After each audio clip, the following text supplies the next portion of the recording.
Hello, this Snehashis. আমি আরেকবার চলে এসেছি।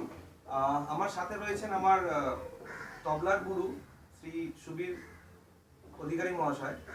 এনার কাছে আমি ছোটবেলা থেকে তবলা শিখেছি। ক্লাস 4 থেকে না তবলা শিখছি আমি। এখন আমি গিটারে চলে এসেছি যদিও, তাই গুরুকে অনেকদিন পরে কাছে পেয়েছি, তাই গুরু আর ছাত্রের একটা যুগলবন্দি হতে চলেছে। আজকে আমরা একটা বলিউড মিউজিককে তবলার সাথে একটা ফিউশন করতে চলেছি। এটি হচ্ছে বাজিয়েছিলেন মিস্টার গোরখ শর্মা। কার্জ সিনেমার একটা ট্র্যাক, যেটা আমরা আজকে এখন প্লে করব।